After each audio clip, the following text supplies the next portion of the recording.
Hey everybody, Edo here, and I am excited today because I have Kevin Delp on the phone line, Skype. Say hello, Kevin.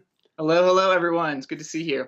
And Kevin is all things communication and more for Tantrum House. And if you're not familiar with Tantrum House, you should be. They are becoming a media conglomerate for the board game industry.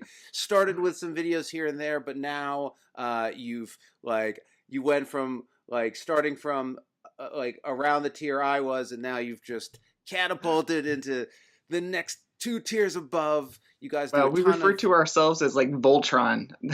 yeah, there's a lot of you have a lot of people involved. If you watch one of their videos, there's this crawl with this nice office space and everyone having fun and twirling cameras, and you're like, how do they have a group like this making board game videos? At least that's how I feel when I see well, we'll tell you a little behind the scenes later in the video about that intro video. it. But anyway, so um, I wanted have them on. We'll talk about some of the videos, and they've been really successful with preview review videos, but also like anticipated games of the month for Kickstarter and a range of things. They've also done a number of previews for Pencil First games. I mean, like many. But you and I first met, I want to say 3 or 4 years ago. Might have been Got it. Origins at Gen Con, and you guys had a game called Steampunk Court. Is that the right name? Steam Court. Yep, you Steam got it. Court. Steam Court. And Steam Court was sort of this variant of what's that classic game like President or Jerk. Yep, yep, you got Um, it. and at the time, just to put the because a part of this channel is I do a little bit of an origin, but at that time you guys didn't have the media, right? You were just making a game. Is Well, that correct, or am actually, I? the initial sort of beginnings of Tantrum House was to create this game, Steam Court, and maybe become a board game publisher. And Will and Ryan, actually, I wasn't a part of the company at that time. It actually started in 2014, and they wanted to create this game, but they thought we need to build an audience somehow. So why don't we create a YouTube channel and just talk about board games on it? So it sort of started there with the intent to become a board game publisher, and we did Steam Court, and we could talk about that. But we decided that publishing was not the road for us. Okay. So let's talk about that a little bit, and then Sure, we can move on to the more the modern day. But sure. so okay, but so I mean that's an interesting track, right? Like the guys are like not typical of my audience, perhaps not typical of the average person, but want to interested in games, making games. They want to make their own thing, and they've put it together. They're going to do a Kickstarter, and their sort of assumed path is that of most Kickstarter creators, which is like, I'm going to do my first game, it'll be great, maybe it'll go to retail, then I can do another, and I'll publish, etc. Right? And then Oh yeah. you do get to that point, which all creators get to, where you're like, I need an audience, I need people interested. Um, Now, did Steam did you do two Kickstarters for that? Was it one or We then a did. second? We canceled the first one because we just didn't have the audience at that point, and decided to regroup and even take a lot of the suggestions. It might have even been right around that time we met you and said, we got some good feedback at conventions. Let's regroup and relaunch. Probably about, I think it was like 6 months after that. So. And then 6 months after, did it fund, or did it all did Oh, it? yeah, we funded, and we gave it all to the backers. We probably have about 20 copies left that we're still selling here and Classics. there. But Cool. Yeah, no, yeah, I got a kick out of the game. yeah, Okay, and so you're like, hey, or they're like, so now, so let's put your intersection for that. Are these sure. guys like your Yeah, I, friends, and you just met? How yes, how did you yeah. get I involved actually, here? so I sort of was acquaintances with them and knew they had started this company, and I was already into board games. Melissa and I were gaming since probably into modern board gaming and since 2007, 2006, 2007, and with Kingsburg and Ticket to Ride and Catan and Carcassonne. But we've been gaming year after year, and then I heard about Tantrum House in Greenville, South Carolina. I was like, hey, I know these guys, sort of. So I approached them. I said, hey, I'd love to be a part of what you're doing. and they said, we don't really have room for you right now, but if we do, we'll get back to you. They had a fourth partner. He actually left and the company, and they said, come join us. And that was in 2015. So the company was only, let's see, it started in November 2014, and I joined February 2015. So it was like 4 months after the company sort of officially got started that I joined in 2015. Got it. And that's sort And of when yeah.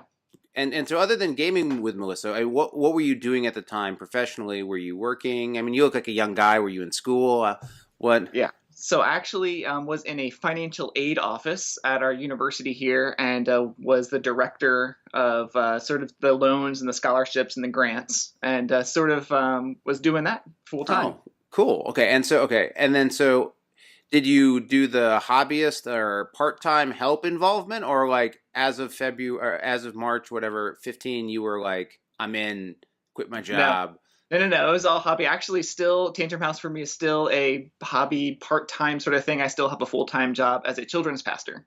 Oh, cool. Well, okay. So and games are great. Um, Yep. so you get involved, and so then there's this, hey, let's build an audience, Right. and perhaps with the intent presumably to funnel it into Kickstarter game and being a publisher. So now give us a little sense of the early days of Tantrum House and how that developed. And Melissa, as you mentioned, is quite often a co-host or Yes. I guess a co-host Yeah, she would on. be here. She works full time too, and I actually have Fridays off, part of my job, so I'm here, able to do this Yeah, video early in the morning. But so yeah, early days of Tantrum House were let I mean Kickstarter was sort of like blowing up at the time. Still, to me, pretty big. I think back in 2014, 2015, there wasn't as many Kickstarters board games at the time. So I'm I feel sure. like we sort of like were at the entry point. I felt like we sort of entered the right time with previewing Kickstarters, connecting with you, connecting with others, indie game publishers, and just joining like the Unpub community. So really enjoyed just the creating of games and seeing what's behind all that from start to finish. Since we were in the midst of Steam Court, and we enjoyed like the creative process. We enjoyed the Kickstarter campaign itself, communicating with like the community. But after that, the manufacturing and the shipping, man, that's it's another ball of wax that we were like, we could do it, but it wasn't enjoyable for us. And we said, what do we enjoy as a company, as Tantrum House? So we sort of like took a few steps back after Tantrum House was all done. We wanted to make sure that everything was good with Steam Court. I'm sorry, with Steam Court.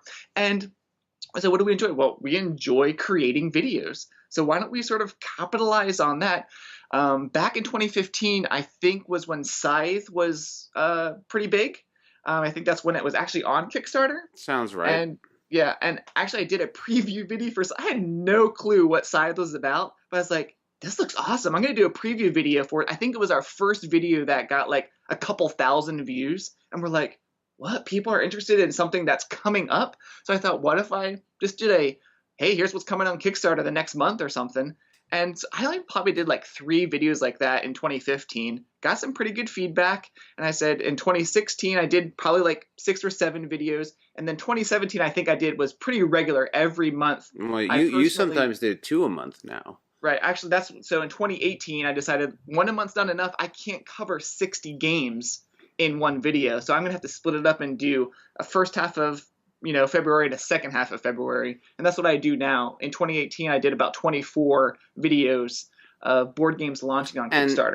and correct me if I'm wrong, but aren't those videos at 10K view or 6, 8, Oh yeah, 10? I tell publishers all the time, if you want to get your game shown about something that's coming up, my video will get easily 10 to 20,000 views, sometimes more. Yeah, and that's a huge number.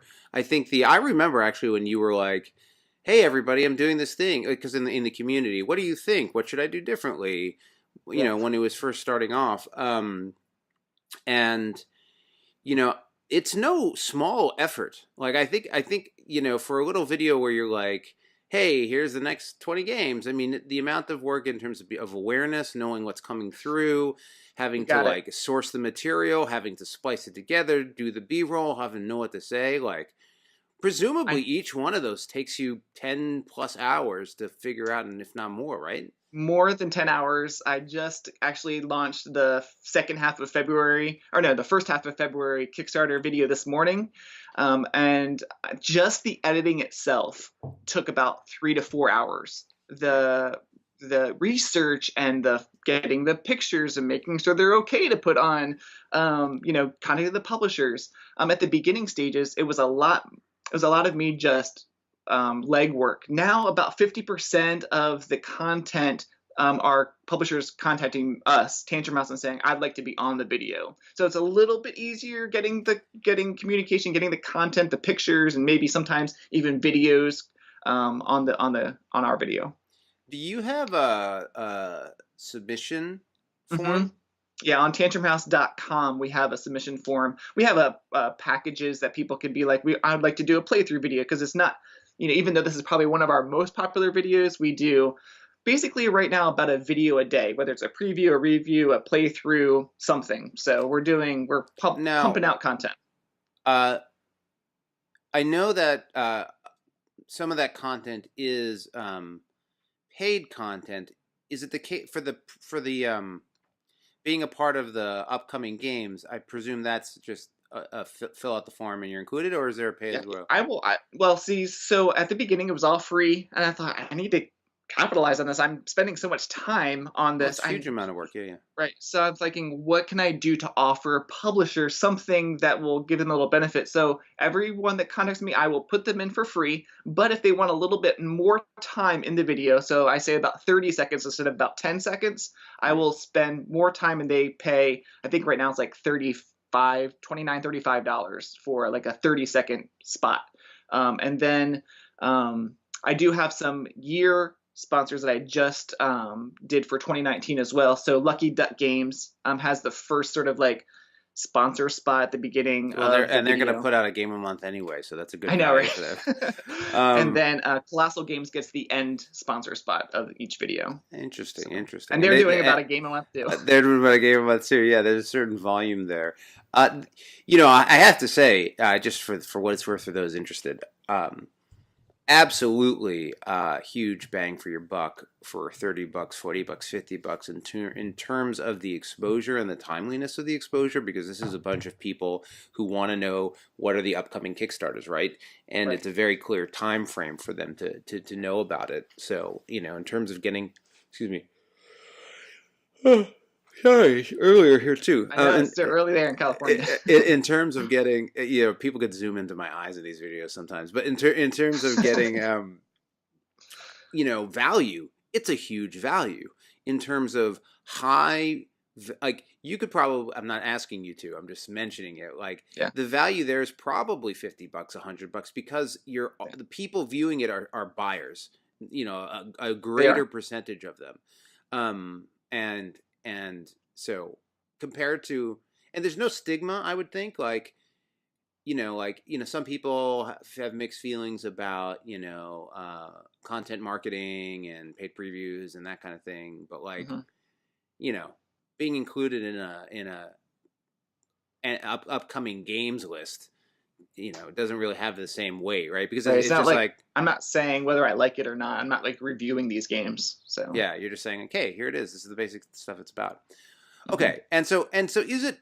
I mean, that to me, and I don't know if it's true, but to me, like just watching your growth, because I always like to see the people who like start equivalent or smaller and like scorch past me, and I'm like, look at those guys go. It's like James Hudson. It's like, look at him go. I know. I'm still, amazed at what he can produce. It's cool. So yeah. But Mike, so was that the video series that really grew your channel the way it has been grown, or is there other factors involved? No, I think it's mainly that video. I think another sort of addition would be the amount of videos that we are producing. It's not just that video, because that's just two times a month. We are, like I said, putting out a video a day now. So I think people are expecting, they can see something from our channel every day, which is kind of cool. That whether it's a Kickstarter preview or even just if it's a published game. So, and we're still trying to create or think about ideas about what we can do in the future to make it more fresh. We're talking about doing more live stuff. I know that's the big thing right now. A lot of other media creators are talking about doing more live stuff. And since we have the audience on YouTube, why don't we try that out? So we've done a couple of videos live, and it's been pretty well received. Yeah. My lean in and then my little reaction is I wanted to get your channel up on, and then like the first thing that happened is like you scream at me on your the welcome to Tantrum House is somebody just like jumping in and being like, hey, how's it going? I was like, what's going on? Yeah, I don't know who that was. I just Will. heard it. It will. Yeah, so you're at 15,000 subscribers. That's a real number. And I'm just looking. I want to see the different, basically your different playlists and the different stuff you guys are doing right now. I mean, I think what's unique about you guys is, and I think well suited for doing live stuff and continuing to broaden your content, is you have very strong channel branding. You have a multitude of hosts and personalities. You're all charismatic and gregarious and like likable, and so which is good. Yeah, it's helpful. but so I could easily imagine and see the channel doing more of the live stuff and doing more of the convention stuff. I mean, at this point, you mentioned it being part-time or hobby. Mm-hmm. Would you say, would you say what, to the extent you're comfortable, how much of the revenue you guys are bringing is driven from ads or driven from publishers at this stage? Yeah, so probably about 50% of our revenue is coming from Kickstarter preview videos that we do. Another good portion is coming from playthroughs, and a little bit from I guess the other big portion would be sponsorships from companies like from my Kickstarter video. So, but the main thing is Kickstarter. So, I mean, that's where our fingers are. That's where we're living in the Kickstarter world. So we're trying to help young creators. We're trying to, even help the seasoned ones, if you want to say seasoned like Lucky Duck or something like that. We're there just to support all the publishers. Pencil First has been around since 2013? Yeah. I think it was at the first year the campaign went. Was it 2013? Man, it's been so long. I think so. I think Liftoff. The easy way to do it. Liftoff is 2014. Yeah. Let me see. Gem Packed and Siblings. 15, Sunset, Heroes and Tricks, 16, 17, Herbaceous and Heroes and Tricks, Sunset and Legendary Creatures, and then, yeah, I think so. So that, since 13, I should know this more offhand, but that sounds But Herbaceous right. Sort of like, to me, was one of your bigger hits. I mean, that seemed like it just... Oh, for sure. I mean, in a different context, I mean, all of... I've been fortunate enough to have done a number of campaigns that have been successful from a Kickstarter creator, make a game, get it to backers' perspective. But Herbaceous was like the first one that, was a... Well, okay, so a couple things. My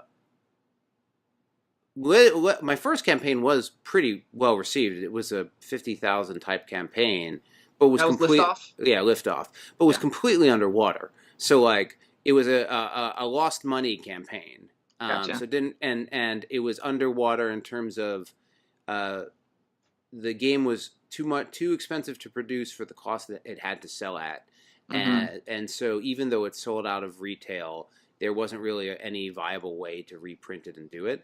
It was sort of like, yeah, I could risk $20,000 to maybe make $24,000 over 3 years, but if I don't, I lose. And so Herbaceous did about the same dollar amount as Liftoff, but the margins on that game were much more healthy and realistic and reasonable. And then at retail, I sold out of the, and because of all that, it meant that it sold out at retail, and whatever. It's not like a ton of, not just to be clear for people who are interested.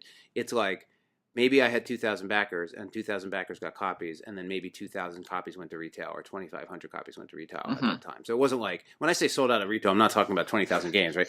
But it sold out, and then it was in a healthier spot, so I could say, hey, I'm not going to do some herbaceous expansion Kickstarter that I have to figure out. And I was able to say, I'm just going to take 10 grand and put it out there, and the upside on the 10 grand is 20 grand, and the downside, because the market seems interested, is, maybe I lose 3 grand. So like as a business, I could make that risk, and I had over time accumulated a little bit more of in a bank account to like, if I had that liftoff situation today, I might be like, oh, all right, well, let's print a little more, because it's not like got to shut the doors on the company if I make a bad call.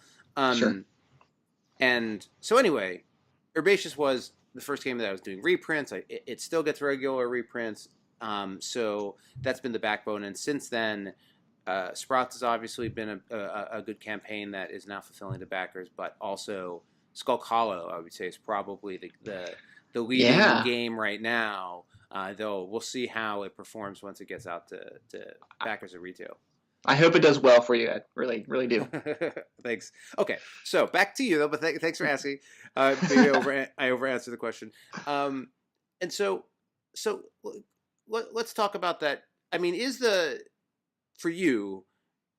Are you like, this is this nice thing that I'm doing from a hobby perspective, or is really the goal for all of you to be at a point where between all the different revenue sources, you guys are able to stand this up as like a standalone business? Yeah, I think eventually we're sort of trying to make ourselves call ourselves a board game media group.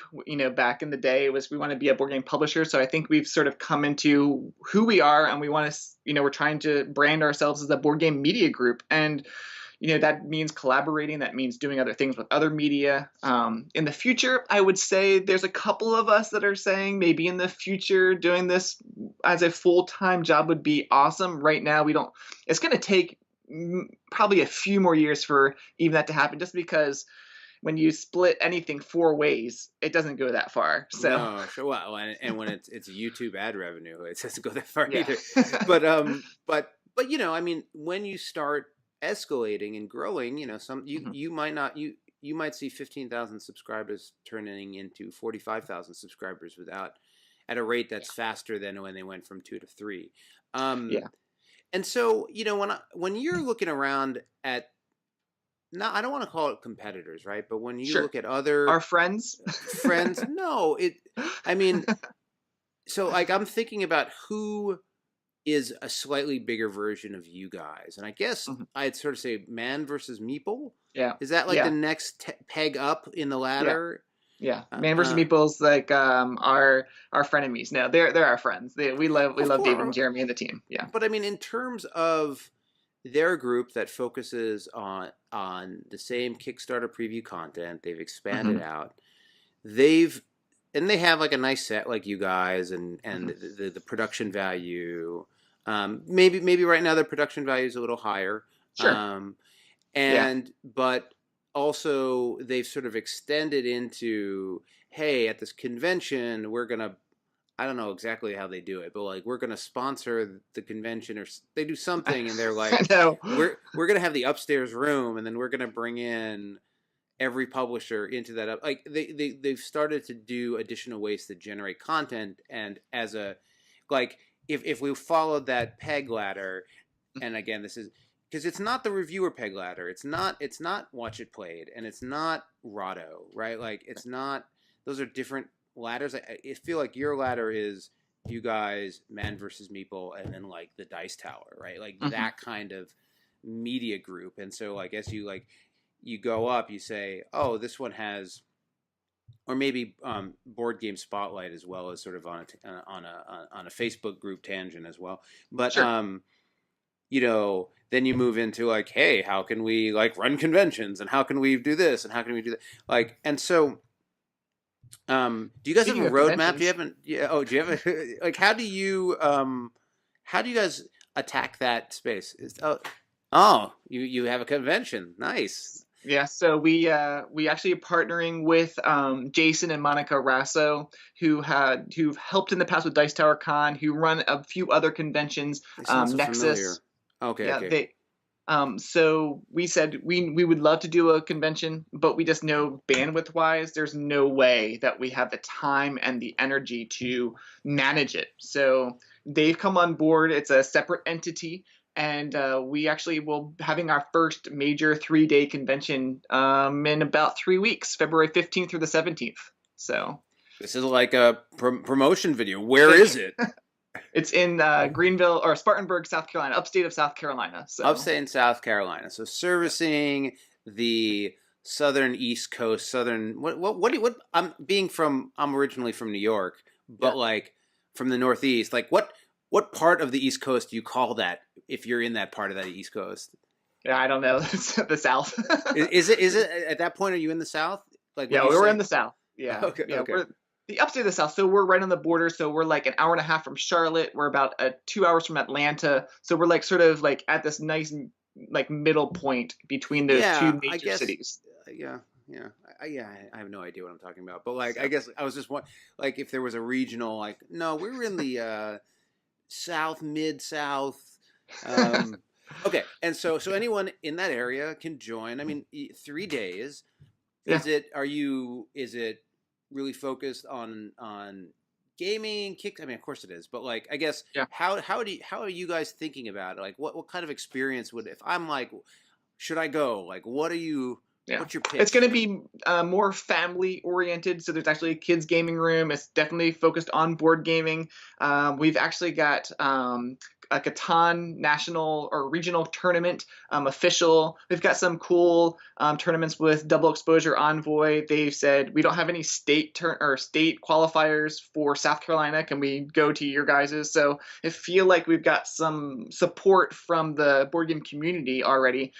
We've already got a couple hundred badges sold, so we know we've broken even. So we, hopefully we'll grow the TantrumCon year after year. So.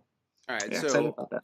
Like, say I lived in South Carolina or North Carolina or wherever in that area, how can I get a ticket? Is it off your site? Like, how do I find out more information? They can go to TantrumCon.com. They can find it off of Tantrum House website too, but TantrumCon.com is the official website. And so what are the cool media-related things you'll be doing there? We'll do a live podcast. We have some, not media per se, but we actually have Richard Launius is coming. JB Howell, I'm not sure if you're familiar with that designer yet. He's sort of an up-and-coming guy. He's done Reavers of Midgard from Grey Fox Games, and he is doing some other stuff for Colossal. Some other media stuff that we're doing is just regular videos at the con. So, yeah. Awesome, man. That is super cool. Well, so there you have it. TantrumCon. You got it. Now, another question. Back in the day, for 3 months, I worked at Epic. Okay. A little bit north of there, and I got electric shock freaking everywhere. Like, I would touch a car and I would like blow like hyper painful electric shocks from like everywhere. Is that true in South Carolina as well? I don't notice it as much in South Carolina. No, but our area is the bad thing in South Carolina upstate is the allergies are pretty bad here. Okay. Not to stop anyone from going from a convention, but in Rawlings or wherever, like it was just like you like touch something, you're like put your hands, you wear gloves in the summer. Cool. Okay, and so we've sort of gone through where you guys are. You have a good sense of where you're going. You're making new content. So if I'm a Kickstarter creator and I'm interested in media or how to plays, can I go to your website and you have like a menu of options and stuff like that? Yes. TantrumHouse.com, we have a little like get my game reviewed or get my game, reviewed, and we'll you can click on that and see all the stuff we offer. And what's your, in terms of your backlog timeline, if I like really want to review, what's the turnaround? How much time should I expect with you guys? It says on there 3 to 4 weeks. I'm telling people now 4 to 5 weeks, just because I don't want to promise something I can't deliver. As a group, we have to divvy this out between all the different couples and the different studios that we have. So we each have a studio. This is my house. Will's got one at his house. We've got one at Ryan's house. Oh, they're not in the same place? No, they're all at our houses. Man, so. YouTube magic. I totally thought they were like just like rooms in a building. Okay, yeah, let's talk about that real quick. So our new intro video that we just sort of premiered shows this really cool office space. We just find these places and we say, ask the owner, say, can we use your place for a video? And they're usually like, sure. So that's sort of what the behind the scenes magic is. And we sort of Will creates the idea, and we just go from there for the cool intro video. Man, I feel so uh, Cheated. deceived. I Yeah, know. man. Okay, so well, it's something to be said that you have this sort of distributed team and you're able to create a sense of unity and cohesion and location, despite the fact that's sort of a lie. Yeah. Well, I mean the paint. This is painted on my wall back No, here. I'm joking, man. But A yeah, but backup. no, it's good. Yeah. No, that's part of it. Like having that, like it's sort of like who'd put that on their wall in their house? Right. Who would do that? Who would do that? Cool. Well, so I guess we'll close. Uh, but before we do, you are, you know, somebody who knows a lot of what's coming down the pike on Yeah. pike on Kickstarter. Yeah. So, what are you excited about? Like, what games have you played or learned about that seem different or interesting? Yeah. There's a couple things I can't talk about. I'm sworn to secrecy, but the Well, ones I don't can. share those, please. Yeah. The I actually brought a couple just in Oh, case. geez, you prepped. High Rise. I That's a cool prepped. box. I've you've heard about this is from Formal Ferret from Really? Gilhova. Yeah. It's a So very this is different coming look out. for him.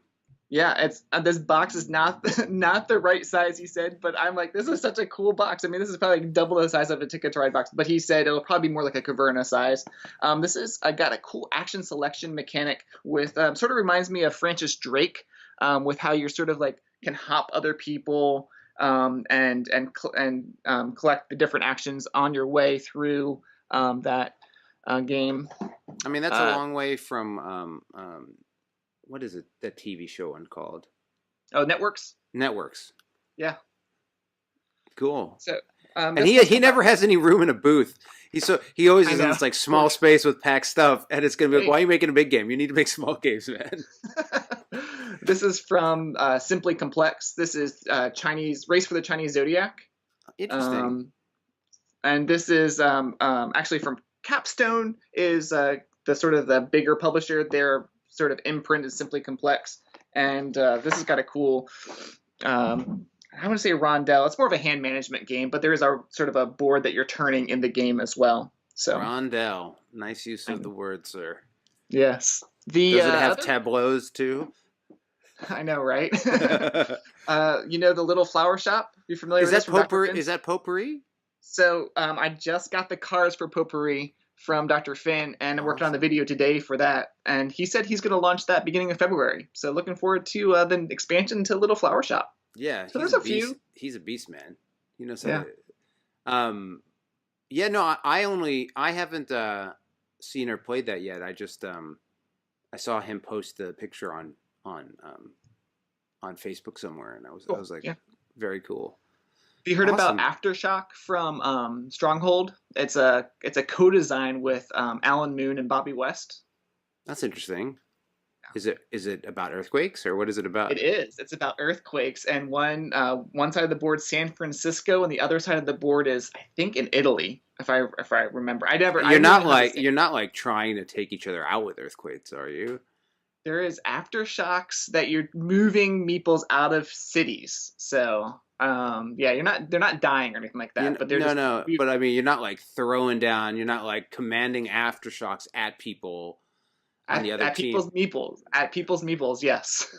Interesting.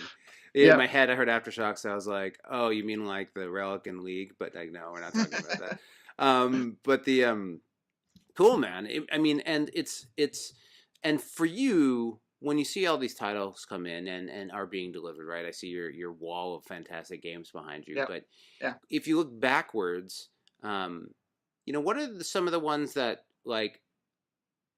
Were not necessarily like top anticipations, but really delivered an experience that you were surprised about or happy with on the completion side of the conversation. Once it was delivered to me. Yeah. I mean, Roxley Games bang up job with Brass Birmingham and Brass Lancashire. I mean, look, the components were just like amazing with that one. I mean, some of the other ones. See, I'm trying to think. You put me on the spot with that one. Yeah, I know Root, you have the yeah, catalog through like 5,000 games. yeah.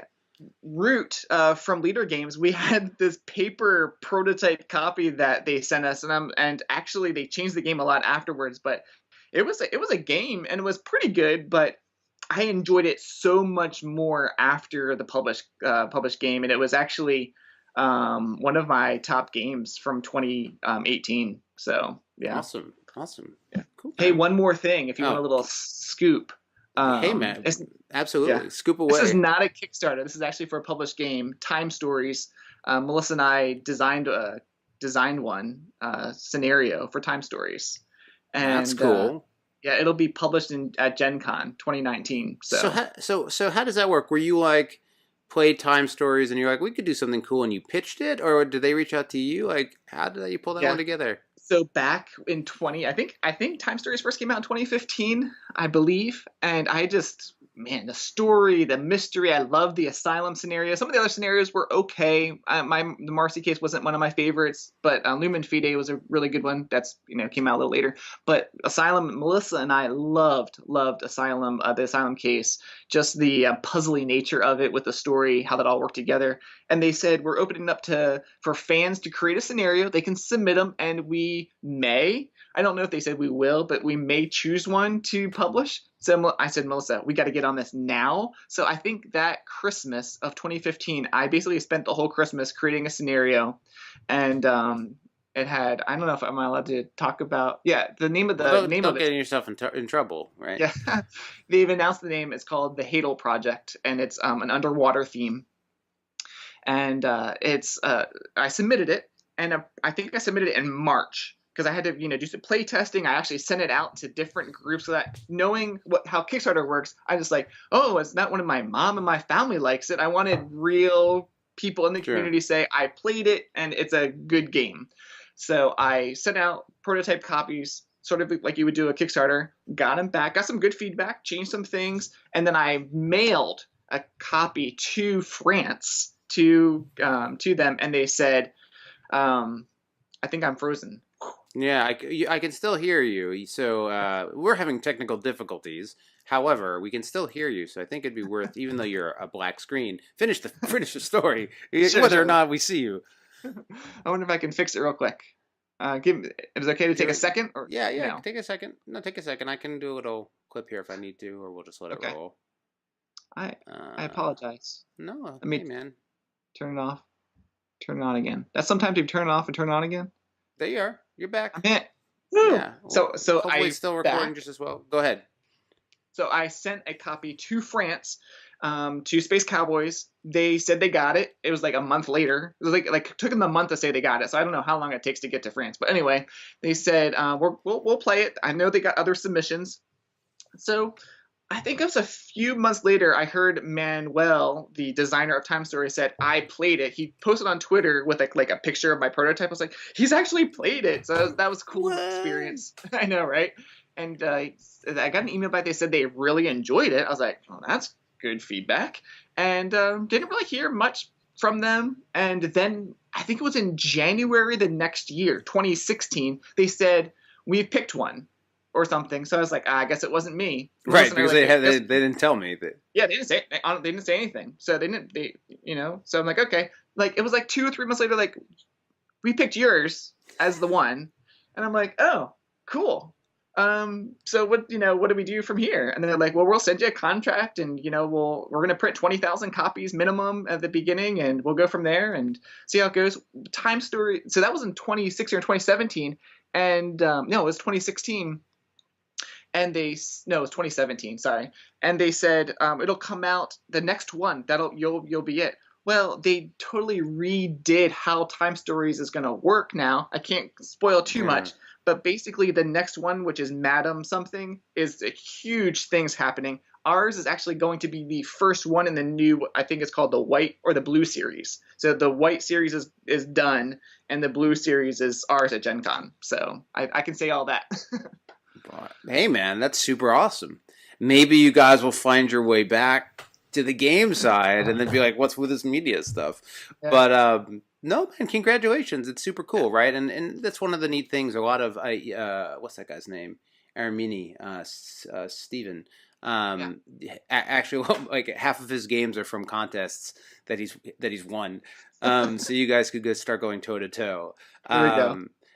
Are you like hey, we better start working on another little module? Or there is one module, not for Time Source, for another game that we've already started working on with another company that I can't say anything, but Sure. There's a design that Tantrum House will be working on together. So cool. Well, you'd be amazed, right? Like if you have that sort of design sensibility, like, but also my having.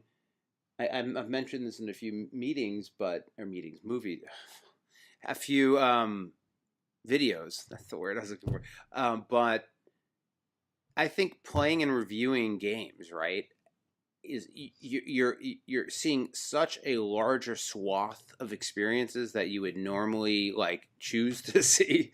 Oh yeah, you got it. Yes. You just like I even Keith Mateka reached out to me a couple days ago and was like, "Hey man, I got a design problem. Like, here's where I'm working on some role player thing, and here's some questions. Like, I'm just stuck on this thing." And I was like, "Here's 5 options. Like, you could do this, you could do this, you could do this, you could do." And it wasn't even like it was just like how I've seen that intersection of design in like 15 games, and so like here, do what you want. Here's just like the litany of like potential solutions to that problem. And you really get that level of sort of exposure and insight from playing and reviewing and looking at such a large volume of product. Cool. All right, man. It has been awesome. Yes. Kickstarter creators, go to your website, tantrumhouse.com. Gamers, go to tantrumhousecon.com. Love that. And check out the convention if you're in South Carolina, but the northern part? Was that, did I hear that? Yeah, we're in the northern part of South Carolina. So North Carolina, Tennessee, South Carolina, Atlanta, Georgia, right there. That zone. Yes. And yeah, check out all the amazing stuff. And I'm looking forward to you guys breaking 20 and 30 and 50K. And then you're going to get, at some point, you're going to get that little I know. play button, whatever it is. That's 100K, so that might be a few years away. That's the first one though, right? Or was there one? Yeah, that's the first one. Yeah, that's the first one, 100K. Yeah. You can dream.